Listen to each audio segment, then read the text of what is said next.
Manœuvre militaire de nos forces armées pour le troisième jour consécutif. Exécution d'un projet tactique à l'usage d'armes sophistiquées.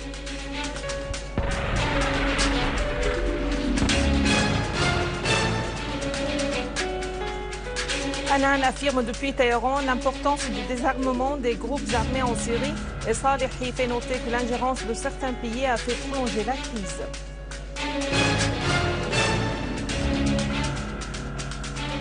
Des terroristes armés assassinent un médecin devant son laboratoire à Alep.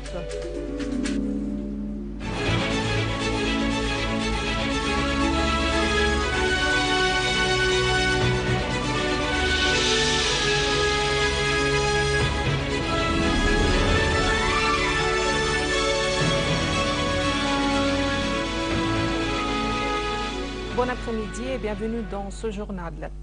Les forces armées de terre et de mer ainsi que l'aviation militaire ont effectué des manœuvres générales. Dans ce cadre, les forces aériennes ont exécuté des opérations tactiques simulant une attaque aérienne et une riposte adéquate, utilisant des missiles et des canons antiaériens pour simuler une riposte à une éventuelle attaque.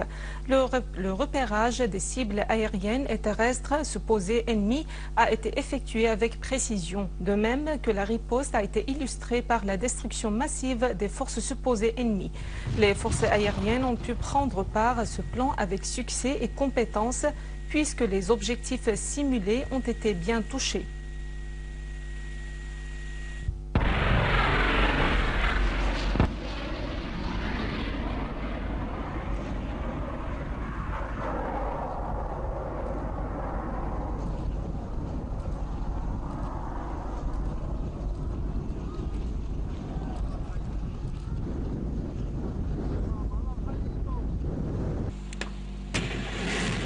Ont assisté à ces manœuvres le général Daoud Rajha Abdallah, commandant en chef adjoint de l'armée et des forces armées, vice-président du Conseil des ministres, ministre de la Défense, et un grand nombre de hauts gradés du commandement général de l'armée et des forces armées.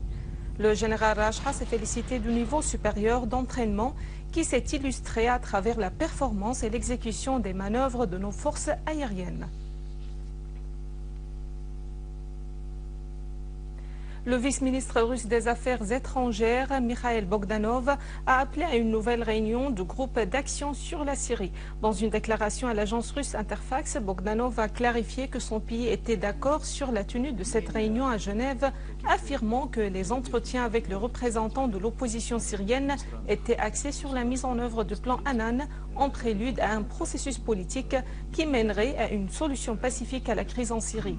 Recevant une délégation de l'opposition syrienne, Moscou avait réitéré hier son rejet de toute ingérence étrangère dans les affaires de la Syrie, appelant à une solution politique pacifique à la crise dans ce pays. Le ministre iranien des Affaires étrangères, Ali Akbar Salehi, a affirmé que l'ingérence de certains pays étrangers dans la crise syrienne entrave son règlement malgré les démarches constructives de la direction syrienne pour répondre aux revendications du peuple syrien. Dans une conférence de presse conjointe avec l'émissaire international pour la Syrie, Kofi Annan, Salehi a appelé toutes les parties concernées à déployer le maximum d'efforts pour endiguer la crise syrienne. De son côté, Kofi Annan a précisé que l'ONU déploie tous ses efforts pour mettre fin à la violence en Syrie, et ce, par toutes les parties. Annan a précisé que le désarmement des groupes qui menacent la paix civile en Syrie constitue l'étape la plus urgente. Il a ajouté « J'estime que l'État syrien serait capable de mettre fin au trafic des armes, car il faut que l'État soit capable de mettre fin aux groupuscules armés. »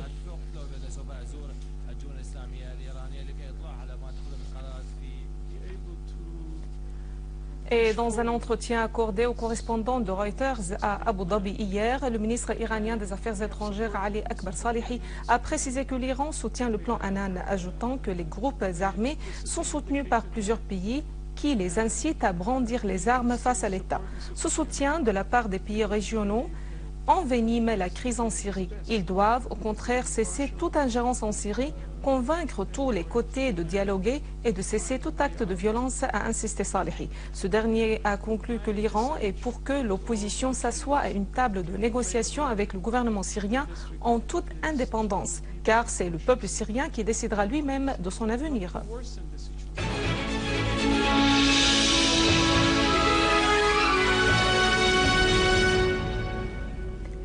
Les terroristes armés ont assassiné aujourd'hui le médecin Abdelbasset Arja sur la place de l'Koura al-Ardiya à Alep.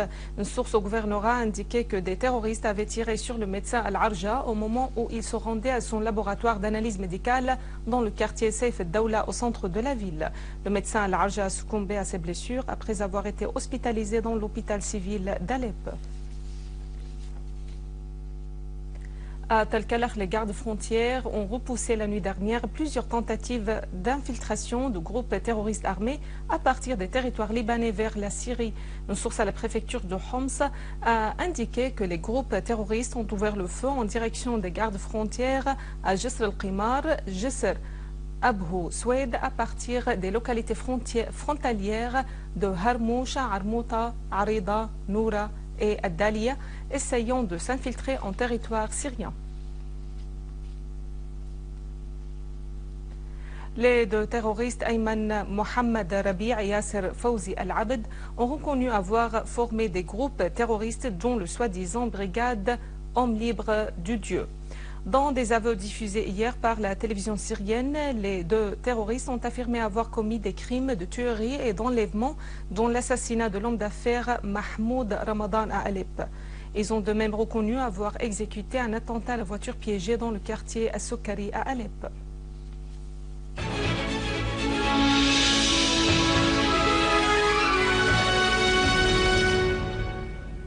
Sous le patronage du ministère de la Culture, un salon de livres a été organisé hier dans le boulevard de l'hôtel Four Seasons à Damas.